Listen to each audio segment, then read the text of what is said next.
belle gueule.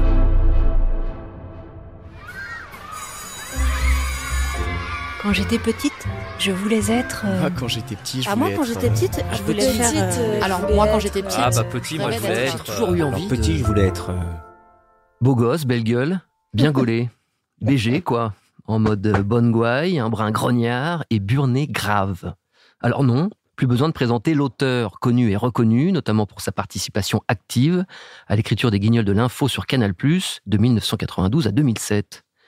Non, pas besoin de présenter celui qui, désormais, s'illustre aussi, ou plutôt à nouveau, comme comédien, dans Les Patalailles, pièces de théâtre quasi autobiographiques.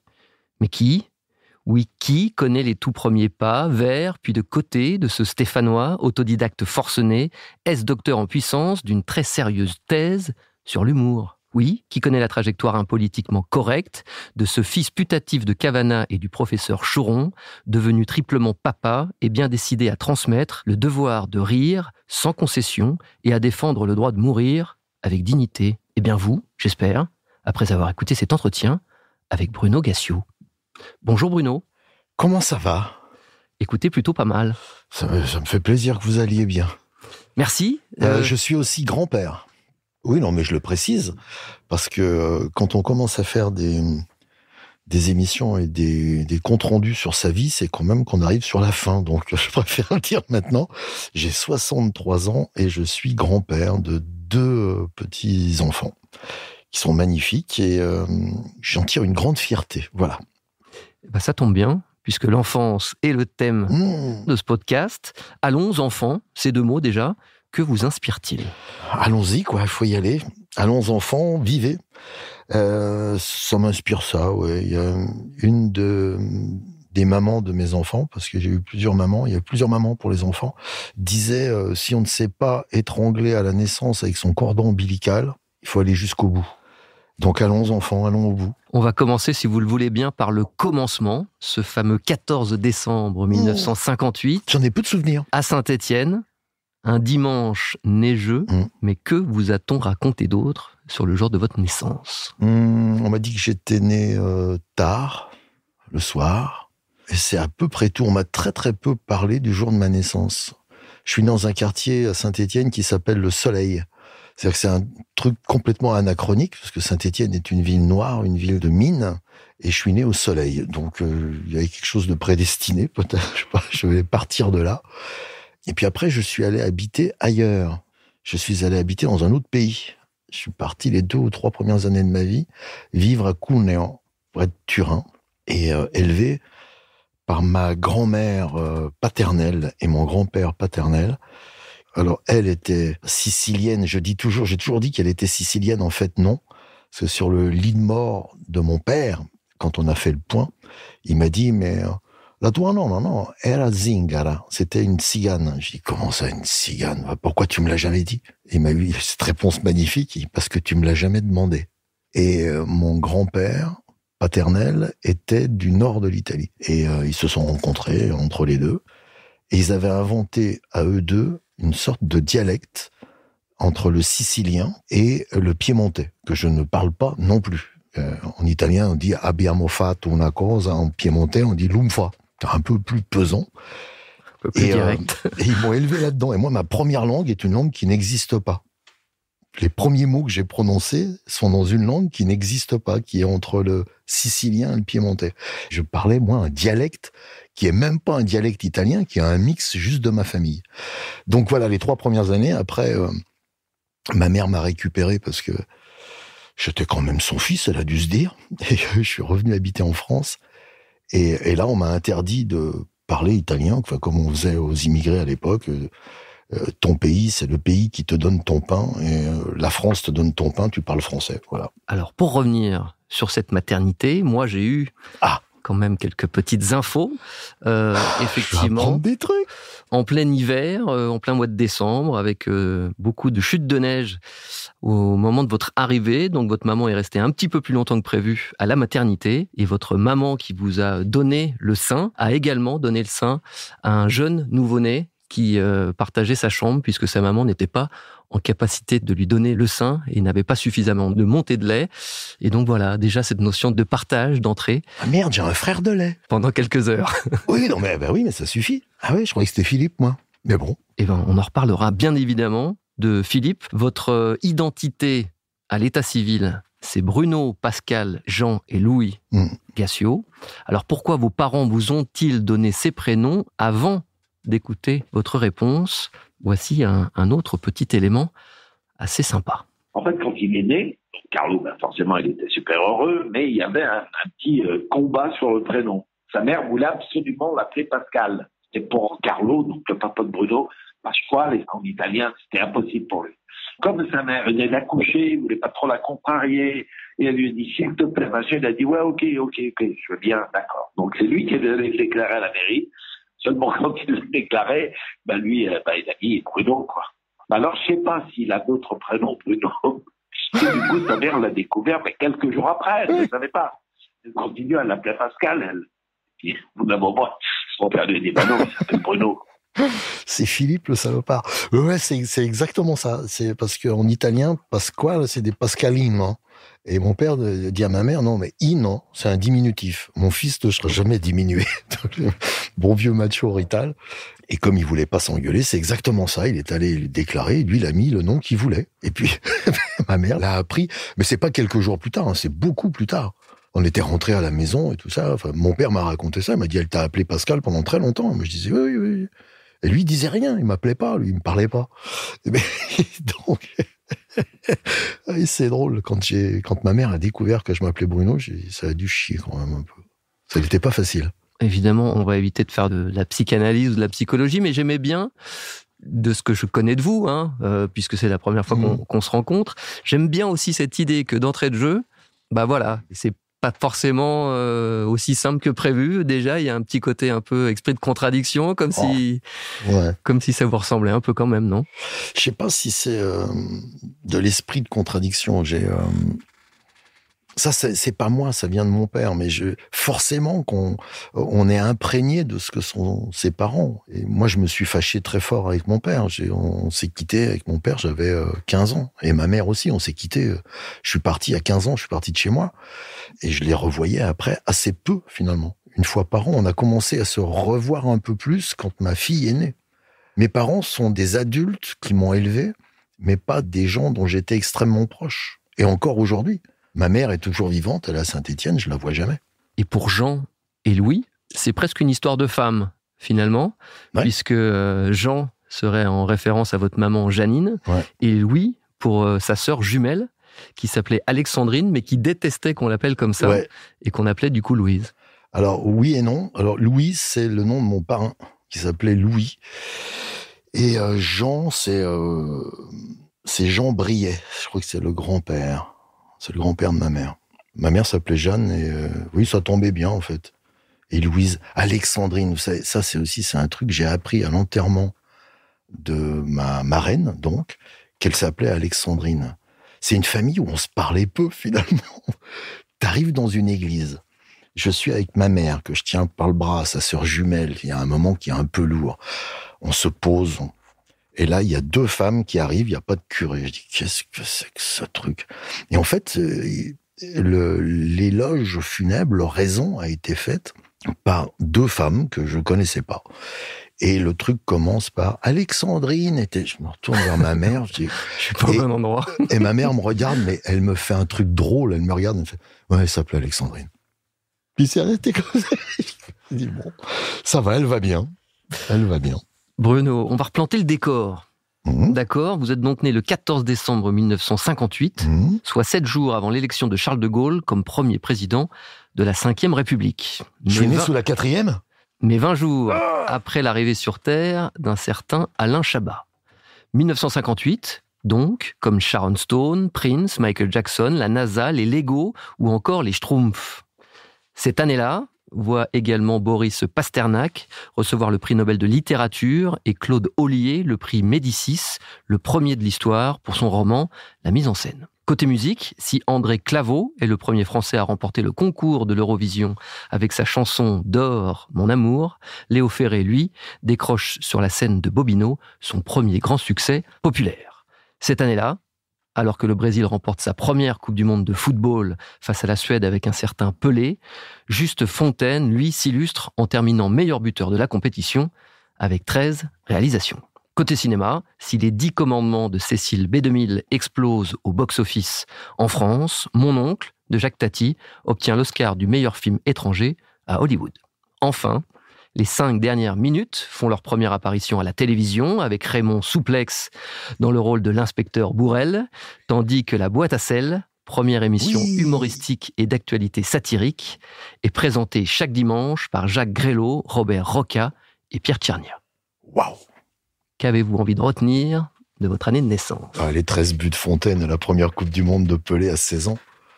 C'est formidable, ce truc-là. Et la France qui finit 3e. Avec Jonquet, je crois, qui joue avec un tibia pété. À l'époque, on n'a pas le droit de changer. Et il joue avec un tibia pété. Donc, il y a ça que je retiens. Je savais pas que Chabat était né 6 jours avant moi. Donc, il est vieux. Voilà, tant mieux. De Gaulle, 1958, comme je suis un adepte de la 6e République, je le disais dans tous les meetings que je faisais, je suis né avec la 6e République et j'aimerais bien la voir mourir avant moi, si c'était possible. Et je savais pas pour le prix Médicis, c'était le premier. Je savais pas. L'histoire, je savais pas. C'était quelle chanson pour Léo Ferré? On sait pas. C'est la première fois qu'il vraiment réussit qui monte sur scène à Bobino et qui réussit en tout cas un gros succès public. Avant, c'était un petit peu plus compliqué. C'était plus confidentiel, c'était les cabarets. Et là, c'est sa première grande scène. Tant mieux. Je suis né dans une bonne année, alors. Et le vin, ça valait quoi? Comment était la vigne en 1958? Pas bien. Il y a quelqu'un qui est en train de checker. Le vin en 58, pas terrible. Il y a que les hommes qui étaient grands en 58, monsieur. Bruno, on va, si vous le voulez bien, parler justement de vos parents, de Carlo et Janine, qui se sont rencontrés un été dans un camping à côté de Saint-Raphaël. Magnifique. Un amour de vacances qui a finalement duré toute une vie. Votre papa, Carlo Gassio, piémontais, né au tournant des années 30, bel homme aux yeux bleus perçants, personnage pudique, qui exerça des métiers très physiques et surtout à risque, notamment dans des fours à très haute chaleur.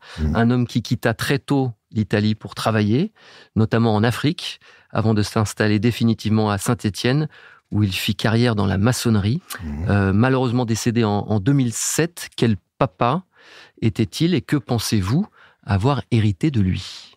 Son seul caractère, je crie, je jappe, au lieu de parler. Très souvent, je jappe. Et les gens me disent, mais pourquoi tu étais méchant? Je dis, mais je suis pas méchant. Si, t'as vu comment tu parles? Et j'ai souffert de ça, moi. Quand j'étais môme, mon père jappait. Mais il ne savait pas. Tu lui disais, ça va bien? Bah oui, ça va. Pourquoi tu te dis comme ça? Dis oui, ça va. J'ai compris, mais très très tard, qu'il n'avait pas les mots pour exprimer sa pensée. Il a appris à lire dans les romans noirs de Peter Cheney, Jimmy Dieu, tout ça, qui étaient des auteurs de SF et de romans noirs, et il apprenait le français là-dedans. Mais il lui manquait des mots pour exprimer ce qu'il ressentait. Donc comme il ne savait pas, il jappait. Son sentiment passait par une attitude à la fois physique, c'est-à-dire qu'il faisait face, il était très costaud, il faisait face aux gens. Pour affirmer quelque chose, il tapait sur la table. Et c'était une façon de dire, je n'ai pas le mot pour te le dire, je vais te le mimer. Sauf que quand tu es môme, c'est pas comme ça que tu le reçois. Moi, j'ai toujours vécu très très mal. Le fait d'abord, son métier l'envoyait effectivement en Afrique, en Iran. Quand il rentrait, ma mère lui disait, parce que je faisais que des bêtises, ma mère lui disait, il a fait ça, ça, ça et ça, il a volé une mobilette, il a pété des trucs, il s'est bagarré. Et comme il ne savait pas comment m'expliquer, il me filait des coups de ceinture.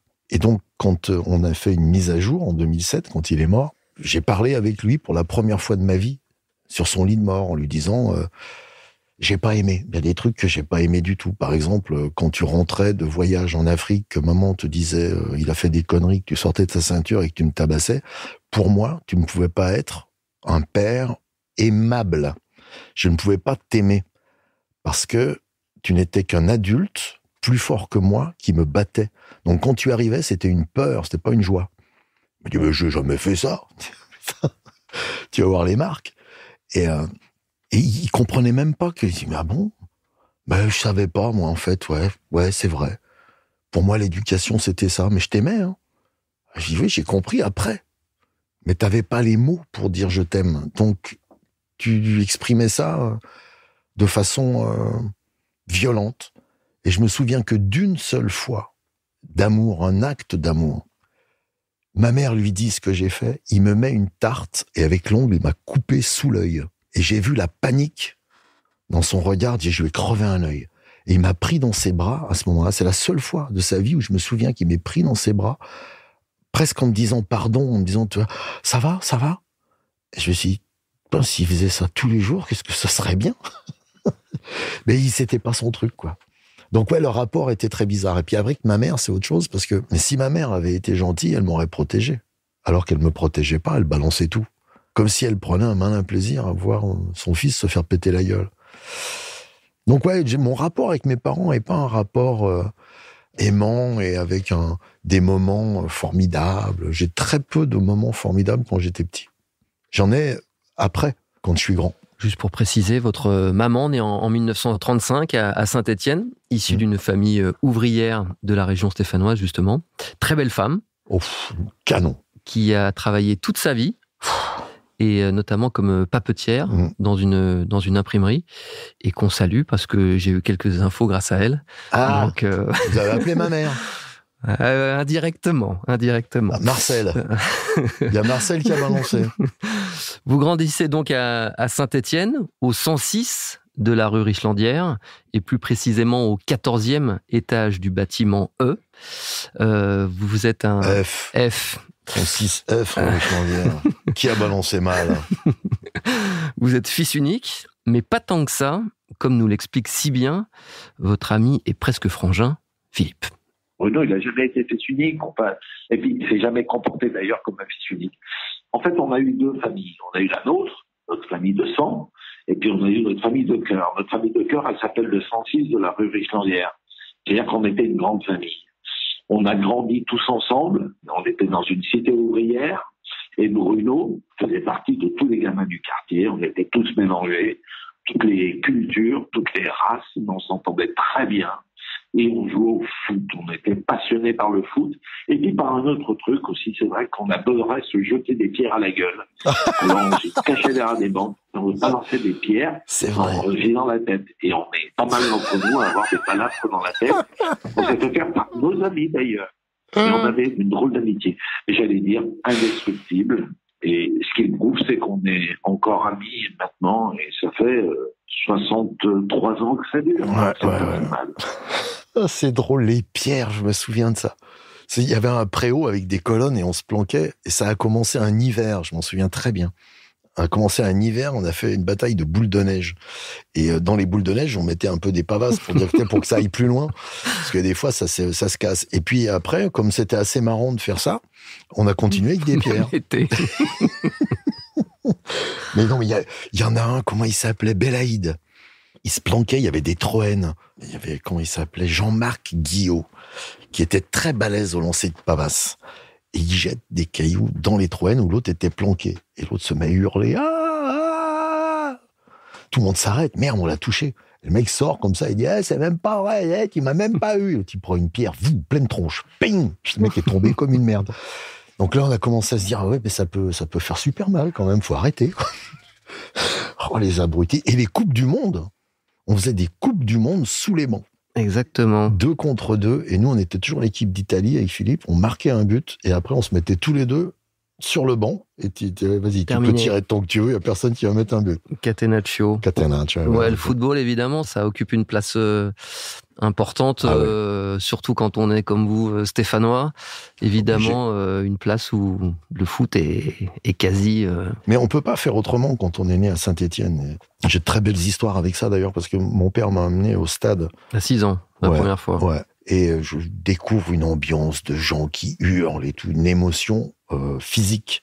C'est que c'est même plus une émotion, c'est quelque chose qui prend au ventre. Viscéral. Ouais, quand un stade, surtout Geoffroy-Guichard, qui est un stade complètement fermé à l'anglaise, quand les gens hurlent, tout vibre. Et c'était c'est de la tôle, en fait. C'était vraiment, à l'époque, pas vraiment du stade dans les normes d'aujourd'hui. Donc, tout vibrait. Et donc, mon père m'amène là-dedans quand j'ai 6 ans, et 40 ans après, je me retrouve à être administrateur de la S Saint-Étienne. Et j'emmène mon père et mes 2 garçons au stade. Et on s'est retrouvés, le vieux, le moins vieux, les 2 jeunes, au stade. Et j'étais assez fier, j'étais super fier. J'ai dit, putain, on est en présidentielle alors que mon père, il était là-bas. Et là, mon père a commencé à faire comme quand il était en populaire. Il a commencé à gueuler. Voilà, mais espèce d'enfant, mais non, l'arbitre, la tête de con. Papa, là, faudrait être un peu plus, tu vois, parce que c'était un peu là. Mais ouais, mais là, il est hors jeu. Philippe me racontait aussi que vous aviez été un super gardien de but. C'est un truc qui vous a traversé l'esprit ou... Quand on est à Saint-Étienne, ça traverse l'esprit de tous les gamins. C'est obligé. Et ouais, je jouais à Saint-François, puis après, je crois que j'ai joué à l'Olympique. J'ai commencé dans le chant, évidemment, comme tout le monde, et puis j'ai un souffle au cœur, en fait. Et à l'époque, quand on avait un souffle au cœur, on ne faisait pas jouer dans le chant. Et je me suis retrouvé gardien, et je me suis retrouvé bon gardien en minime cadet. J'ai arrêté à un moment parce que j'ai quitté Saint-Étienne, et puis parce qu'il y a un type qui s'appelait Jean Castaneda, excellent gardien d'équipe de France à un moment aussi, qui était meilleur que moi et qui m'a piqué ma place. Donc ma place m'a été prise par Jean Castaneda. Ça va. C'est acceptable. Ça aurait été un illustre inconnu, j'aurais dit tu fais chier, mais non, Castaneda, ça allait. Pour revenir à cette vie de quartier, également vos parents qui ont été dans les premiers à avoir un poste de télévision. Et 68. L'occasion de se réunir avec les copains pour mater les matchs de la Coupe du Monde. Et puis souvent, ils se réunissaient sans moi, ouais. Parce qu'on avait, la clé était planquée dans le compteur électrique dehors, on cachait des clés. Il y avait une seule clé qui était cachée, et donc les copains savaient où elle était. Et quand mon père a acheté la première télé couleur en 1970, pour la Coupe du Monde 1970, eh bien, on a regardé la télévision en couleur à la maison. Et parfois, je rentrais chez moi, il y avait 4, 5, 6, 10 copains qui regardaient la télé. Mais c'était pas grave. Je dis, putain, mais dites-le moi quand vous venez. Ouais, t'as vu, tout le monde s'en foutait, en fait. C'était ouvert. Alors, Bruno, qui dit enfance, dit école. Vous êtes notamment passé au collège Jules Vallès. Le Puy-Thibault. Voilà, à Saint-Étienne. Globalement, quel souvenir gardez-vous de votre scolarité ? Je suis pas resté assez longtemps pour en avoir des vrais souvenirs, ni des vrais amis.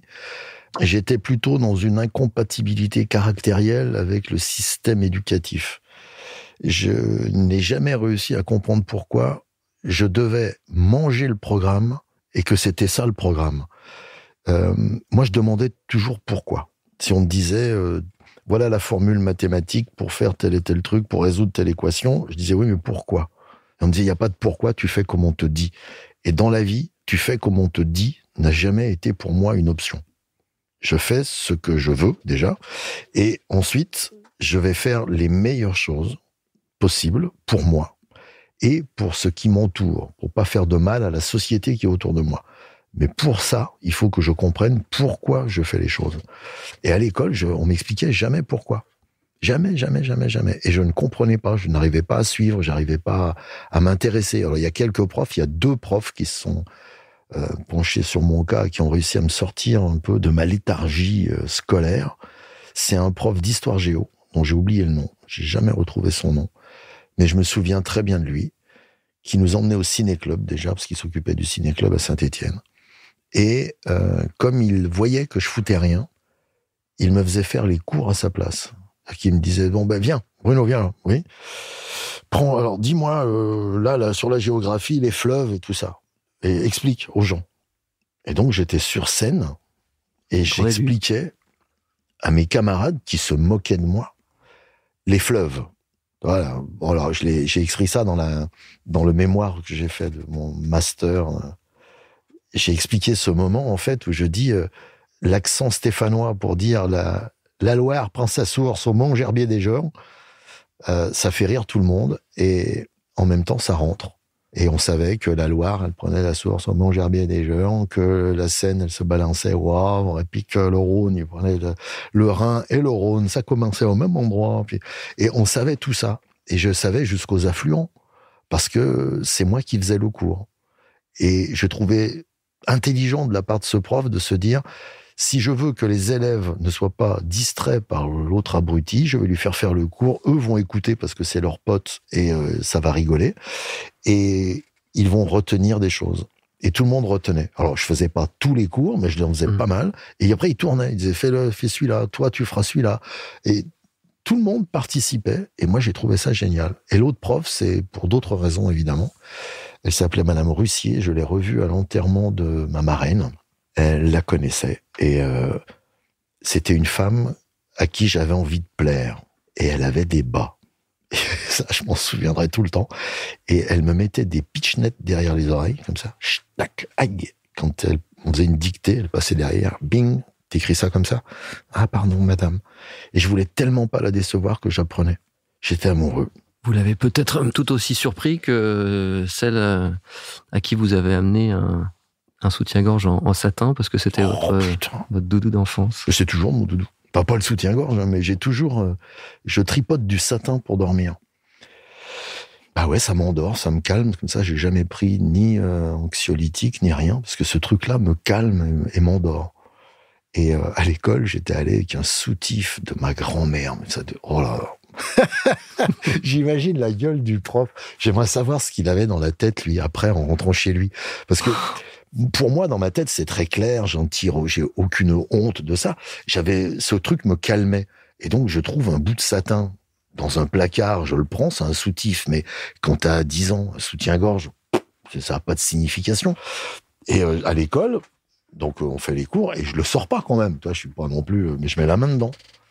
Et le prof me dit, mais qu'est-ce qu'il fout avec la main dans le sac et tout ça? Et il sort le soutif devant tout le monde, croyant me faire honte, et moi, rien du tout. Donc, il me le rend après, tout ça. Bon, ça a fait un petit scandale. Et maintenant, je me dis, mais lui, dans sa tête d'homme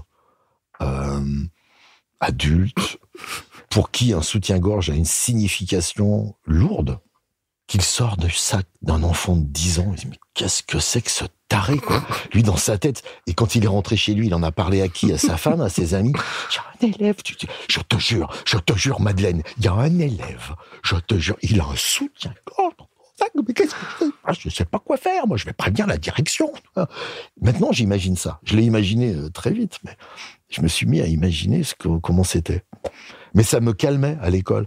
Et tu sais, les étiquettes qu'il y a derrière, là. Sur les t-shirts, t'as des étiquettes en satin, et maintenant, elles sont sur le côté. Et ben, encore aujourd'hui, quand je suis dans une réunion, et que je m'emmerde, si un jour tu me vois avec la main comme ça derrière, ça, c'est que j'ai la main sur l'étiquette. Et donc, je suis en train de m'endormir, et je suis très loin. Je pense à tout à fait autre chose. Et ça me calme. Alors, comme vous l'avez dit, l'école va s'arrêter assez tôt. 15 ans. Voilà, 1973, 15 ans, vous êtes engagé comme apprenti typographe dans une imprimerie. C'est aussi à cette époque que vous découvrez la CGT et les différents mouvements syndicaux, voire anarchistes. Surtout anarchistes, qui forgent un peu les débuts de votre culture politique. Ah ben c'est... déjà, la culture politique n'existe pas chez moi, même si mon père gueule contre tout le monde, en fait. Le patron, le bon Dieu, tout le monde y passe. Donc, je comprends que sa condition, elle est difficile. Je comprends très vite, vers 8-10 ans, que la viande, c'est au début du mois quand on touche la paye, et qu'à partir du 15, il y a moins de viande, et qu'à la fin du mois, il n'y a plus que des patates. Quand Coluche disait les fins de mois, c'est difficile, surtout les 30 derniers jours, je sais ce que c'est. Et c'était pas les 30 derniers jours, c'était les fins de mois, vraiment, les 5, 6, la dernière semaine, c'était compliqué. Et donc, j'avais l'idée dans ma tête que quelque chose était injuste. C'est pas normal que quand la paye arrive, la première chose qu'on fait, c'est aller acheter un steak, parce que c'est riche d'avoir un beefsteak. Donc on a un beefsteak dans son assiette. Le père et la mère sont fiers de donner un beefsteak à leur progéniture, qui s'en fout complètement, parce que manger un beefsteak ou du poulet, c'était pareil. Et qu'à un moment, on voit arriver le poulet. Le poulet, ça arrive, c'est moins cher. Et on en mange longtemps. Du coup, je fais encore ça aujourd'hui. Donc oui, j'ai connu ça. Donc politiquement, je savais que quelque chose fonctionnait pas. Quand j'arrive dans l'imprimerie, la CGT dit 2 heures de grève tel jour. Donc il y a une petite réunion dans le vestiaire. Bon, alors demain, grève. Donc au lieu d'arriver à 8 heures, on arrive à 9 et on partira à 17 au lieu de 18. Et tout le monde dit ouais, ok. Moi, je lève la main. J'ai pas 16 ans. Hein. Je dis Non, mais je pense à un truc, excuse-moi, c'est peut-être, je sais pas, mais en fait, moi, je suis d'accord pour arriver 1 heure plus tard, mais imaginons qu'on arrive à 8 heures. On travaille, on ancre les machines. On travaille de 8 heures à 9 heures, 9 heures et demie. À 9 heures et demie, on fait grève. Comment ça? Je dis, on est obligé de nettoyer les machines. Parce que si on laisse la machine ancrée, on pourrit la machine, hein, donc il faut qu'on la lave. Donc on lave la machine, puis on fait grève 1 heure, puis on dit, on réancre la machine, et on finit la matinée. Et on fait la même chose l'après-midi, on coupe en plein milieu, comme ça on pourrit toute la journée. Et le délégué syndical CGT dit, alors oui, t'es gentil, mais nous on est là pour faire grève, on n'est pas là pour emmerder le patron. Il dit, bon, écoute, d'accord, alors je vais pas adhérer à ton syndicat. Et là, il y avait un mec qui était un vieil espagnol, enfin c'est une femme qui m'a amené chez ce mec qui était un vieil espagnol qui était de la CNT. La Confédération Nationale du Travail, enfin bref, c'était des vieux Espagnols qui avaient fait 36 en Espagne, qui avaient fait toute cette guerre, qui étaient venus en France. Et eux avaient des enfants, évidemment, des petits-enfants, avec qui je traînais. Et quand on écoutait parler ces vieux-là, c'était une histoire autre. C'était pas la CGT, c'était pas... basiquement, j'applique les règles, machin. Non. Eux, c'est les premiers qui m'ont dit, mais les communistes, c'est des salopards, c'est eux qui ont tué les anarchistes.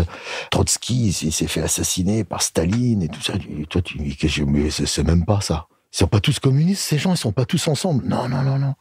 Non, il y a des vrais salauds là-dedans. Eux, ils sont pour la dictature du prolétariat. Nous, on est pour pas de règles. Ils m'ont donné à lire Proudhon, Stirner, Bakounine. Quand tu tombes là-dedans à 15 ans, tu comprends rien. J'ai compris après, j'ai relu. La reprise individuelle, tous ces trucs-là, voilà. Donc, quand on est là-dedans, on se sent, à cet âge-là, révolutionnaire. Quand il y a des manifs, on y va en tant que révolutionnaire et non pas en tant que jeune syndiqué qui va se mettre dans la masse et qui va dire ploum ploum. Voilà. Non, nous, justement, on disait ploum ploum tralala, l'anarchie vaincra. Et on était ce qu'on appelait à l'époque des... Maintenant, on appelle ça les Black Blocs. J'allais vous dire, la maison de l'armée s'en est un peu souvenu, non? Ben putain, il y a des gens qui ont balancé à mort. Ah ouais, la maison de l'armée, putain, qu'est-ce que c'était drôle, ça. On a pété la maison de l'armée, oui. Et on s'est tous fait arrêter. Et après, on nous montrait des photos. Tu le connais, lui? Ben non, il a un foulard sur la... On était chacun dans des cellules et on se parlait d'une cellule à l'autre, on criait et tout, c'était drôle. Enfin, c'était drôle. J'ai rencontré, d'ailleurs, à l'époque des Guignols, avec Jean-François et Benoît, un jour, on est invités à dîner par un... Alors, je dirais pas qui, parce qu'il est encore en fonction. Il travaillait au cabinet de Lescure à un moment. Et on arrive à ce dîner, tous les trois, parce qu'il nous a tanné 6 mois. Hein, on a mis 6 mois à dire oui. On arrive et il y a que des énarques. Et on s'aperçoit très rapidement qu'il y en a de tous les ministères, dont un qui était chez Pasqua. Donc, moi, toujours les pieds dans le plat, je dis, donc vous avez ressorti nos fiches avant de venir et tout? Il dit, bien sûr, on a regardé, évidemment.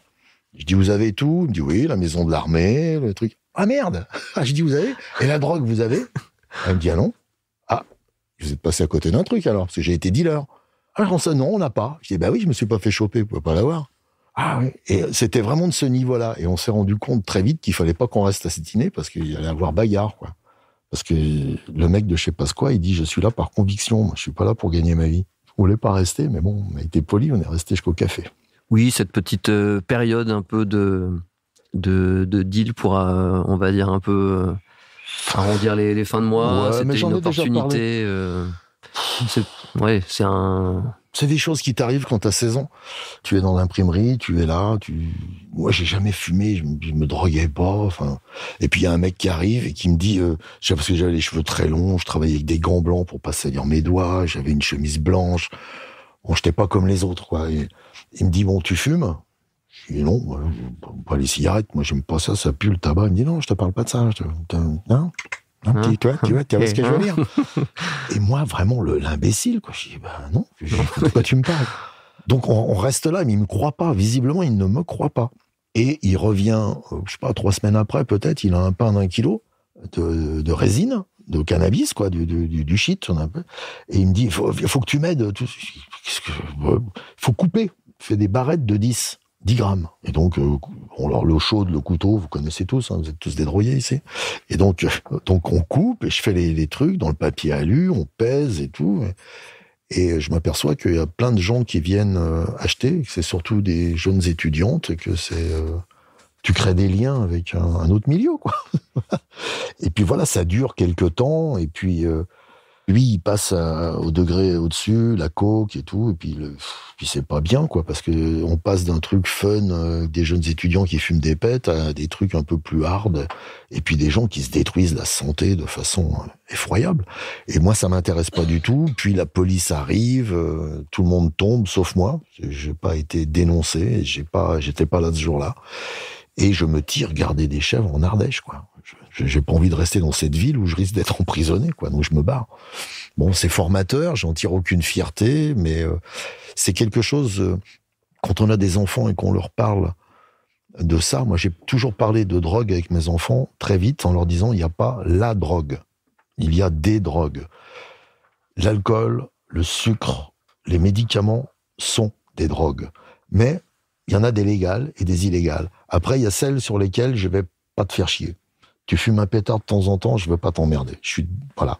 Si tu peux faire pousser de l'herbe naturelle, c'est mieux. Mais, voilà, je veux pas, essaye de pas fumer 10 pétards par jour parce que tu seras un vieux légume à la con et ça voudra rien dire. Par contre, si, en récréatif, un samedi soir, tu tires 3 tafs, bon, je veux pas t'emmerder, je l'ai fait. Si tu prends de la coke, sache que tu vas être un sale imbécile parce que c'est addictif et que ça te donne l'illusion d'être ce que tu n'es pas. Si tu attaques l'héroïne, le crack, toutes ces merdes-là, je vais avoir du mal à te supporter comme enfant. Et je vais te péter la gueule, parce que ça va pas le faire. Et j'espère que mes enfants, enfin pour l'instant, j'ai pas de nouvelles de mes enfants en tant que drogués. Dans ce rayon-là. Non, ils ont pas ça. Par contre, je sais que, oui, ils fument. Ils fument des pètes. Ah, peut-être qu'ils savent pas que je le sais, ils vont le découvrir là, mais je le sais. Hein. Vous le cachez mal, les gars. Ou alors vous le cachez pas du tout. Grillé. Ah oui. Bruno, on aime bien dans Allons offrant offrir un petit cadeau à notre invité. Yes. Et puis il est emballé en plus. Il est emballé, et on espère emballant, avec la possibilité de... C'est ça, il faut que je l'ouvre pour avoir une réaction. Et de nous le décrire. Ah ben oui, bien sûr, attends. Alors oui, donc ça fait le bruit, vous entendez, vraiment, j'ouvre. Wow, tu l'as retrouvé. Wow. Alors, c'est un livre de méthode de guitare, de picking et de flat picking, qui est la méthode de guitare à daddy, et c'est là-dedans que j'ai appris à jouer de la guitare. Je perds ou bien je gagne de Graham Allwright, ok. Song for Jerry, c'est magnifique. Pour on some daddy, ouais. Et donc c'est vraiment un cadeau, je peux le garder. Ah ben évidemment. Oh, la méthode à daddy. Décédé dans un Paris-New York en 87. Voilà. Donc c'est évidemment en référence à votre période guitare, cheveux longs, un peu façon Yves Simon. Deep River Blues. Ouais. Putain, let it rain, let it pour, let it rain, wall of moon, 'cause I got them Deep River Blues. Ah oui, j'adore. Ouais, très parfait. Il y a aussi une rencontre qui va compter, c'est le dessinateur Yves Chaland. Ouais. Alors étudiant aux Beaux-Arts de Saint-Étienne, et qui lui va vous éveiller au monde de la culture. C'est aussi une rencontre importante dans votre vie. Alors là, il y a la conjonction de plusieurs choses. Il y a d'abord une escroquerie, de ma part, hein, évidemment. Je rencontre des gens des Beaux-Arts. Mon père déménage pour m'éloigner de mon quartier. On va dans le centre-ville. Dans le centre-ville, je rencontre d'autres gens. Je rencontre notamment des gens qui vont aux Beaux-Arts de Saint-Étienne. J'ai envie de rentrer aux Beaux-Arts, mais je dessine comme une patate. Et ce qui m'intéresse aux Beaux-Arts, c'est la communication. Parce qu'il y a tout un tas de cours sur comment on construit une publicité, comment on communique avec les autres. Et moi, ça m'intéresse énormément.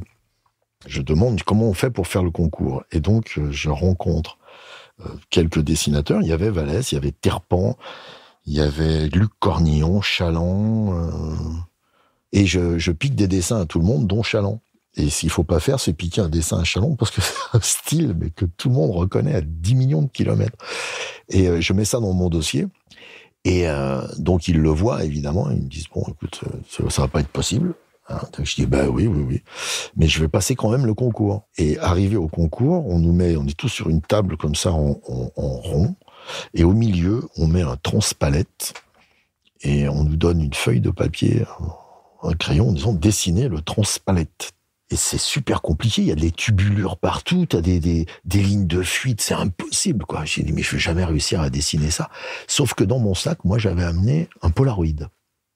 Je sors le Polaroid, je fais une photo du transpalette, je fais une photo de mon voisin de droite, une photo de mon voisin de gauche, je mets les photos et je raconte l'histoire du transpalette, des deux voisins qui s'échinent à essayer de dessiner quelque chose qu'il suffit de prendre en photo pour le communiquer aux autres. Je théorise, mais à l'arrache, sur un truc complètement pas pensé, que dessiner de l'hyperréalisme aujourd'hui n'a plus aucun sens puisqu'il y a la photographie. Et que donc c'est une perte de temps et que l'art doit aller ailleurs. Et de ça, je me retrouve face à un jury qui me dit soit vous êtes un escroc, soit vous êtes un génie, mais dans les deux cas, on peut pas passer à côté de quelqu'un. Donc venez comme ça, mais on peut pas vous inscrire, c'est pas possible, vous ne savez rien faire. Mais venez, passez, venez en candidat libre. Et je suis allé pendant 1 an aux Beaux-Arts en candidat libre avec Chaland et tout ça. Et Chaland change ma vie parce qu'il me dit que c'est possible. Il me dit les choses sont possibles, même quand on n'a pas un talent énorme pour dessiner, pour chanter, les choses sont possibles. On peut les faire quand même et les choses se travaillent.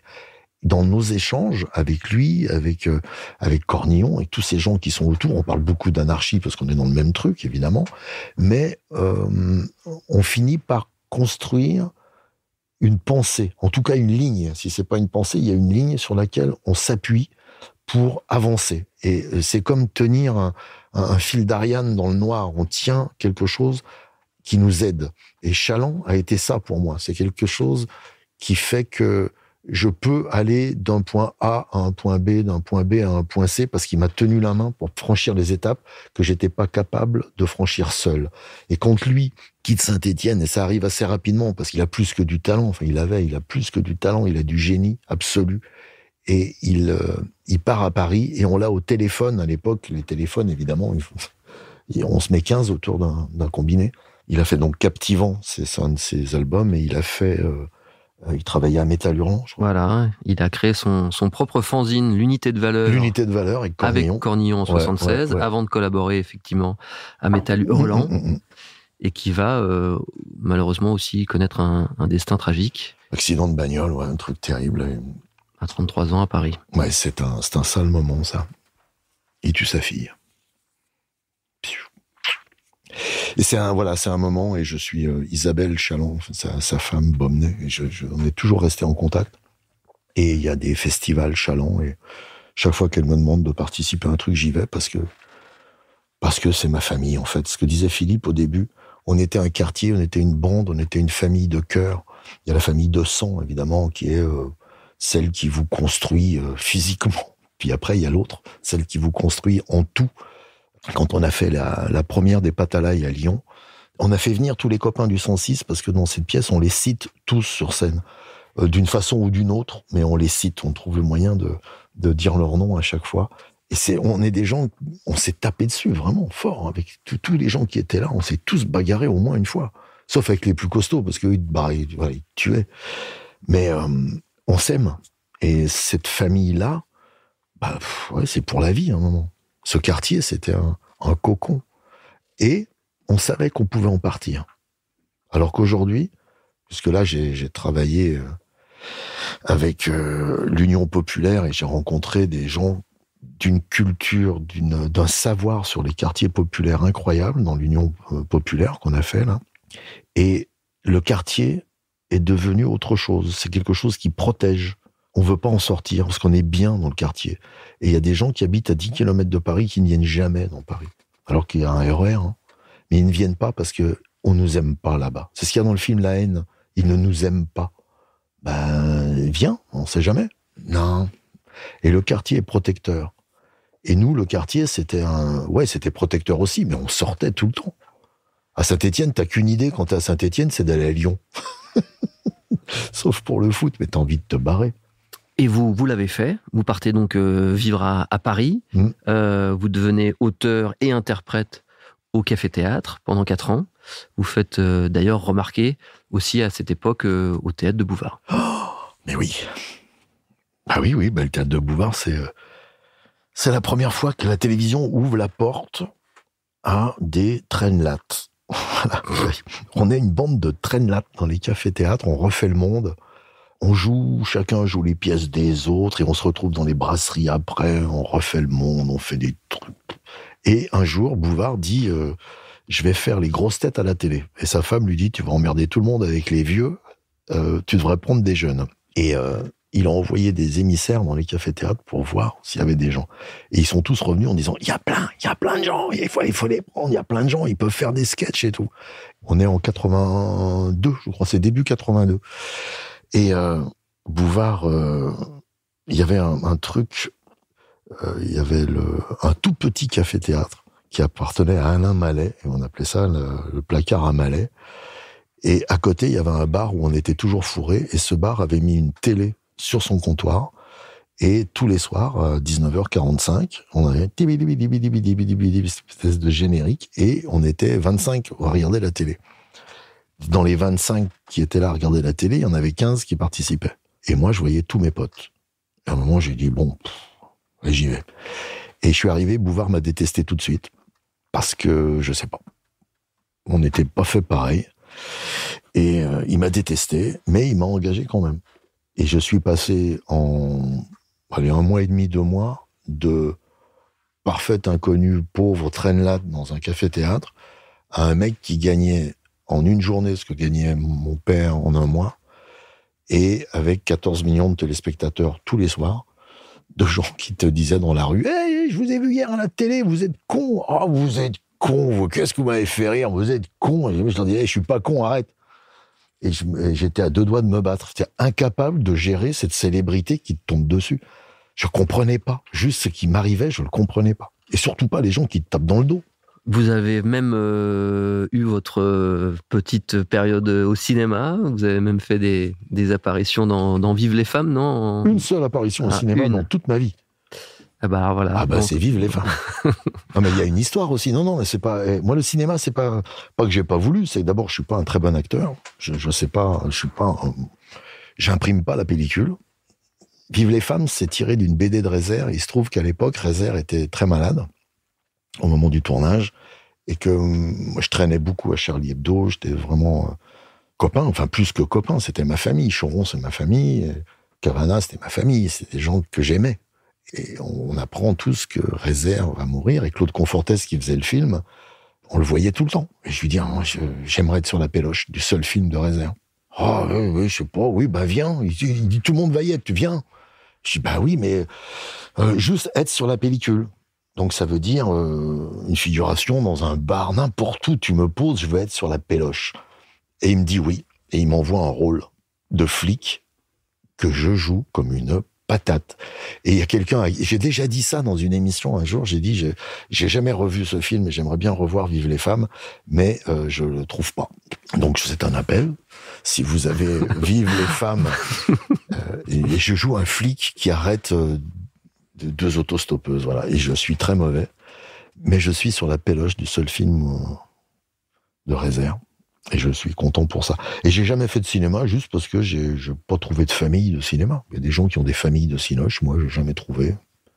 J'aurais pu écrire des films, j'en ai écrit plein de téléfilms, mais pas de façon industrielle. Bruno, c'est évidemment toujours une question un peu ouverte. L'enfance, quand est-ce qu'on la limite dans le temps, où est-ce qu'on l'arrête ? Moi, je l'ai arrêté à peu près là, dans votre avancée, puisqu'ensuite, il y aura évidemment le passage à l'écriture, où vous allez devenir auteur, qui sera finalement... mon travail. Voilà, peut-être ce qui vous ressemble le plus et vous incarne le mieux professionnellement parlant et même humainement dans qui vous êtes. Très juste. Juste un mot, parce qu'on est quand même un peu obligé de parler de cette aventure des Guignols dans l'ensemble. Est-ce que c'est justement ce qui vous a permis d'exprimer aussi l'enfant qui est en vous ? Je sais pas pour l'enfant. L'enfant, j'ai l'impression que je suis encore un gosse aujourd'hui, parce que quand on joue au théâtre avec Philippe, à 63 ans, on continue à être des gosses. Par exemple, la première fois qu'on a fait complet, on était comme des gamins derrière, on tirait le rideau. Regarde, c'est complet. C'est les gens qui rôlent, ils disaient, mais qu'est-ce qu'il y a ? C'est complet. Il vient filmer. Et on était des gamins. Et sur scène, on est des gamins. Parce que moi, je suis incapable faut que j'arrête de dire ça, parce que ma copine va me tuer, elle me dit, si t'es acteur, tu peux pas. Si je devais jouer demain Shakespeare, je pourrais pas. J'ai pas la technique pour jouer ça. Mais pour incarner ce qu'on est, pour incarner un personnage comme j'incarne sur scène, oui, ça, j'y arrive. Mais pour ça, faut être un gosse. Et là, on retrouve notre truc de gamin. Il n'y a plus aucune pudeur, il n'y a plus rien et on s'amuse. Et ça, c'est formidable. La salle se marre vraiment. Et il y a aussi des moments d'émotion et tout ça. Donc, je suis encore un gamin. Les Guignols, c'est presque la conjonction de tout ce que je rêvais de faire. Les Guignols, c'est la caricature absolument parfaite de tout. Il y a la caricature du cadre, un JT. Il y a la caricature physique, la marionnette, il y a la caricature vocale, la caricature de caractère, l'écriture, la caricature gestuelle, les manipulateurs sont excellents, et il y a même une caricature de réalisation. C'est-à-dire qu'on jouait avec les codes de la réalisation. Donc quand tu as tout ça réuni, et qu'en plus la construction d'un JT est faite de telle façon que tu peux y exprimer ta vision éditoriale des choses, dans l'image du jour, dans la façon d'hiérarchiser. L'image du jour, c'était censément l'information la plus importante de la journée. Mais nous, on jouait aussi avec ce code-là. C'est un code qui était très visuel, très court. Après, il y avait le développement caricatural de l'information plus chansonnière sur les 3 lucarnes. On appelait ça les lucarnes. Ensuite, il y avait un invité. L'invité, c'était le moment de caricature théâtrale. On pouvait exprimer du dialogue. Puis, il y avait le moment filmé. Donc, dans ce moment filmé, il y avait de la caricature cinématographique. On travaillait sur ces codes-là. Et je dis « on » parce que Jean-François Alain et Benoît Delépine, qui ont créé la structure, ont été exceptionnels là-dedans, parce qu'ils apportaient ce qu'ils étaient, et moi, j'ai apporté ma part là-dedans. Et cette caricature, c'est comme si j'avais trouvé mon moyen d'expression à moi tout seul. Jean-François et Benoît sont partis en 96 et 97, je parle sous ton contrôle. Moi, je suis resté jusqu'en 2007 en ayant formé des équipes et en leur disant à chaque fois la même chose, que sur cette caricature-là, il fallait qu'ils apportent ce qu'ils étaient, pas ce qu'ils espéraient que Canal attende. Soyez ce que vous êtes. Ne cherchez pas à plaire, ne me cherchez pas à me plaire. Faites ce que vous êtes. Et puis surtout, moi qui étais déjà un vieux con à l'époque, sentencieux et donneur de leçons, je leur disais, sortez. Passez votre temps dehors, bourrez-vous la gueule la nuit, allez choper tout ce qui traîne, et puis ramenez-le ici. Et puis nous, on en fera quelque chose ensemble. On va y réfléchir, juste parce qu'on a le temps. Les gens n'ont pas le temps de faire ça dans leur vie. Ils ont un travail. Nous, on arrivait à 9h du matin, on partait à 9h du soir. Et on avait toute la journée pour déconner d'abord, mais réfléchir aussi à ça. Et quand on fait ça 7 jours sur 7 pendant 16 ans, il se trouve que, oui, on réfléchit et on se construit. Et on se construit en amenant ce qu'on est, en se nourrissant de ce que sont les autres, mais sans jamais se renier. Et toujours au service d'un seul truc, c'est qu'à la fin, l'émission existe et qu'elle soit bonne. Et là, par exemple, en ce moment, je vais en faire de la publicité parce que on arrête bientôt. Je fais un JT à la con pour Blast, qui est un site d'info, blast-.fr, et avec Aude Goni-Goubert et Patrick Chanfray, qui sont 2 individus totalement exceptionnels, et l'un et l'autre dans des domaines totalement différents. J'ai retrouvé, là on l'a fait pendant 2 mois pour les élections, j'ai retrouvé une fibre guignolesque qui est, viens on déconne avec l'actu, même la pire. Parce que quand tu commences le JT et que le lendemain, t'as une guerre, t'as un pays qui en envahit un autre, tu te dis, mais comment, eux deux, comment on va faire? Je dis, les gars, aucun problème, j'ai vécu le 11 septembre. Aucun problème, les gars, allez, on y va, on y va. On va pas parler de la guerre, évidemment, on va pas donner notre avis sur la guerre, qui on est. Par contre, tous les autres, là, qu'on va entendre tout le week-end nous expliquer le comment de la guerre, le pourquoi de la guerre, le qui a tué, qui a fait. Eux, ils sont ridicules, parce qu'ils n'en savent pas plus que nous. Les seuls qui sont au courant, c'est ceux qui ne peuvent pas en parler. Qui se taisent. Mais oui, le président de la République, quand il appelle Poutine, quand il appelle Zelensky, Macron, et il va pas nous dire ce qu'il lui dit. Il nous dit ce qu'il veut bien nous dire qu'il lui a dit. Et nous, on va travailler là-dessus. Et les journalistes, ils n'ont pas plus d'infos que nous, donc on va rigoler. Et donc j'ai retrouvé cette espèce de fibre et malheureusement ça va s'arrêter parce qu'on n'a plus de sous et que nous on est un peu fatigués aussi parce que c'est crevant de faire ça. Dans Allons enfants, on aime bien aussi parler de transmission. Vous êtes donc papa de 3 enfants, Charlotte, Enzo et Amédéo. Yes. En quoi l'humour occupe aussi une place importante dans le message que vous avez transmis à vos enfants? Pour se faire une idée, on écoute votre fille aînée. J'ai grandi avec, pour le coup, 2 parents et un grand-père, et enfin, une famille qui est assez critique sur la société, mais qui trouve toujours de quelle manière on en rit. Et c'est le cadeau que m'a fait ma famille, vraiment. Je mets mon père, évidemment, beaucoup dedans, mais les autres membres aussi, parce que c'est de toujours voir à quel endroit c'est drôle ce qui nous arrive. Rien n'est binaire, et même dans le drame, il y a du drôle. Et ça, ils savent le trouver partout. Et lui particulièrement, en plus d'avoir écrit littéralement tous les jours les Guignols de l'info pendant 17 ans, certainement que c'est une mécanique qu'il a eu encore plus à ce moment-là. J'ai grandi avec des gens qui, même quand il se passe des horreurs, trouvent à quel endroit on peut en rire. Et c'est une grande force, je trouve. Des histoires de fou rire à des enterrements avec mes parents, et notamment avec mon père, parce que voilà, il faut qu'on trouve où est-ce qu'on s'amuse. Et on trouvera toujours. C'est ma fille. Ils sont tous drôles. Hein. Enzo, il est marrant. Amédéo, il a pissé de rire. Amédéo, c'est un kamikaze. Il est kamikaze, Amédéo, en humour. Kamikaze de la vanne. Ah, c'est un kamikaze de la vanne. Non, mais lui, il vanne sur Daesh. Il vanne sur des trucs, mais impossible, quoi. Et je lui dis, mais fais attention, si tu passes sur Twitter, fais gaffe. Tu vas prendre des torchées de shitstorm. Fais attention, quand même. Tu balances des trucs, parfois. Ah, il me dit, oh, ça va. Mais lui, il est hardcore. Enzo, il se fout de ma gueule tout le temps. J'adore qu'il se foute de ma gueule. Et je peux même pas répondre. Il fait 2 mètres, 120 kilos. C'est ce que je lui dise au pauvre. Et Charlotte, c'est Charlotte, quoi. Ouais, elle est drôle. Ils sont tous drôles. Ils sont tous intelligents. Ils sont tous, c'est mes enfants, quoi. Charlotte faisait aussi référence évidemment à Michel Bernier, sa maman, à son grand-père maternel également, le professeur Choron, dont vous avez vous-même revendiqué, j'aimais bien ce terme, d'être le fils putatif. Le fils putatif de Georges Bernier, voilà. Ou le professeur Choron. Les 2 personnages très différents. Et François Cavana, que vous avez évoqué, les 2 fondateurs en 1960 d'Harakiri. Des personnages importants, même inspirants. En quoi, vous-même, être inspirant pour vos enfants? On écoute, encore une fois, Charlotte. Ce qui est inspirant chez mon père, c'est à quel point c'est un homme libre. C'est-à-dire que c'est quelqu'un qui a jamais suivi un chemin tracé, qui a toujours fait ce qu'il voulait. C'est vraiment le mec parti de rien. Et qui a fait que suivre son instinct et ses envies. Et ça, c'est très inspirant. Vraiment. On va me faire chialer, cette connasse. Ah, je t'aime, ma fille. Ouais, c'est... Mais ça vient du fait que j'ai jamais rien eu à défendre dans la vie. J'ai tout eu à attaquer. Quand on vient d'un quartier du 106 de la rue de la Richlandière à Saint-Étienne, quartier périphérique d'une ville de province, pauvre, qu'est-ce qu'on a à défendre? Le monde, on va le becqueter. Nous, on a envie de manger à votre table, les gars. Poussez-vous. Et puis, on s'aperçoit après, en vieillissant, que la place à table, elle est chère. Hein.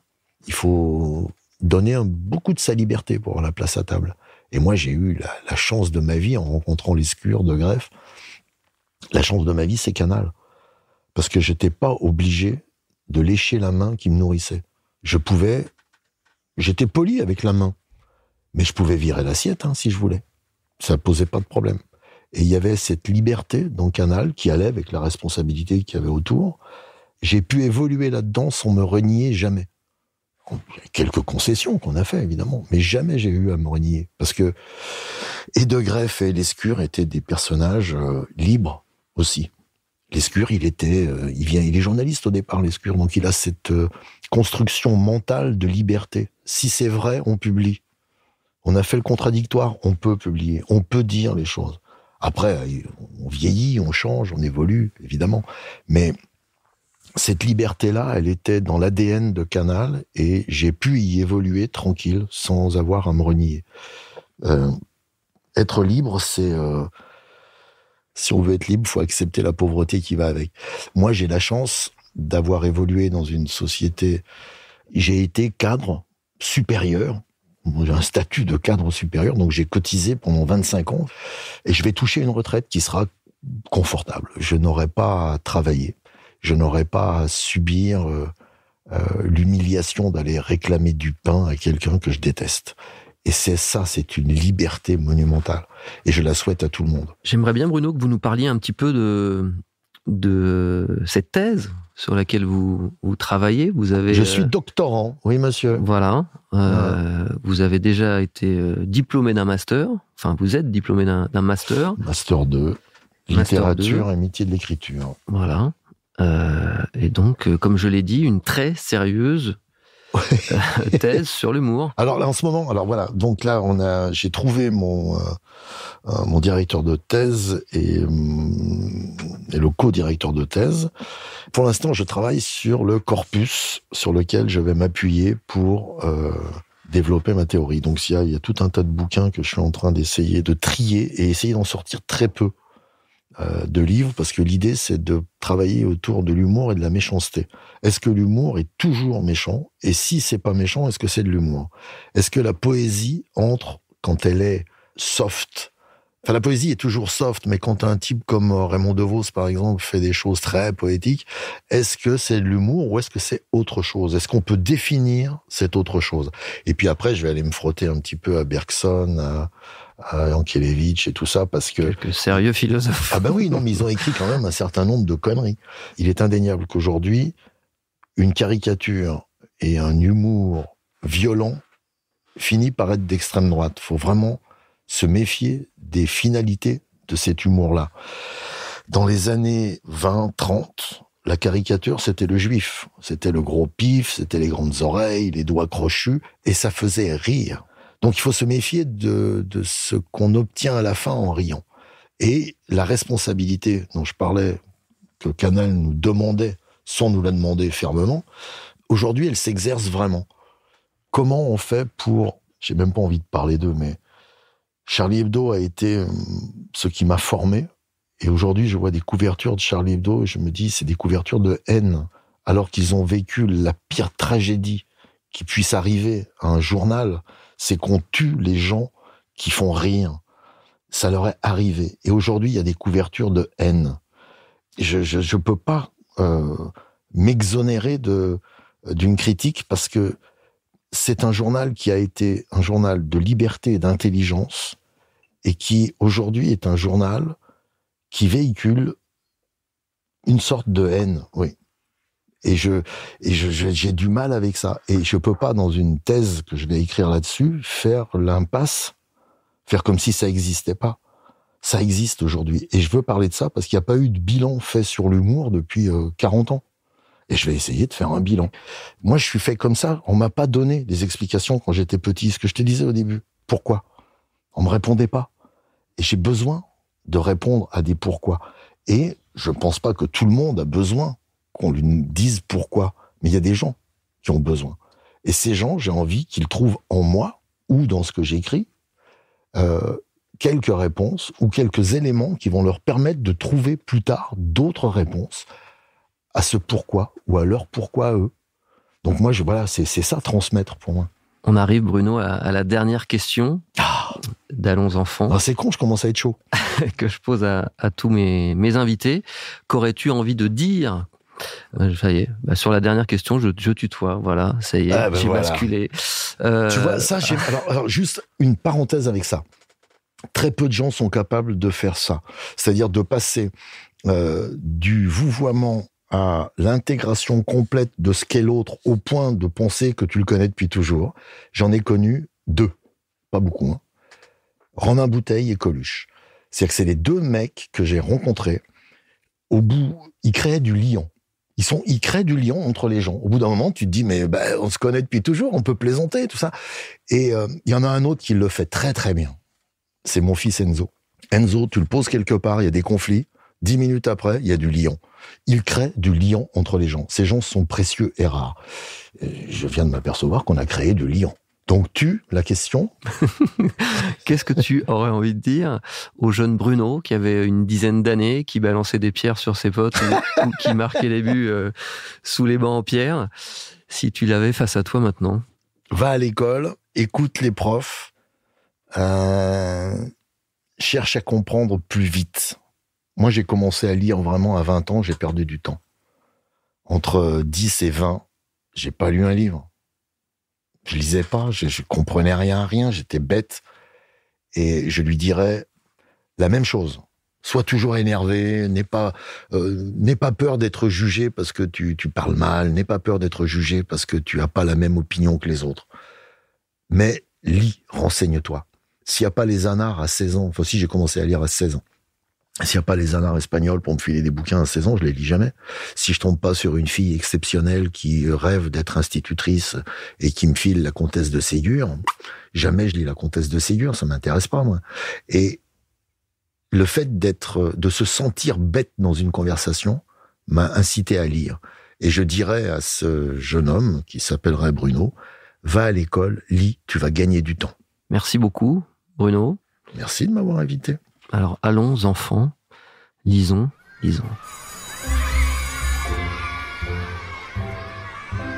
Allons enfants est un podcast Engel présenté par Romain Ballan. Abonnez-vous pour découvrir nos prochains épisodes. Production et réalisation, Raphaël Fruchard. Ingénieur du son, Thomas Gabriel. Coordination de production, Alix Pénichon.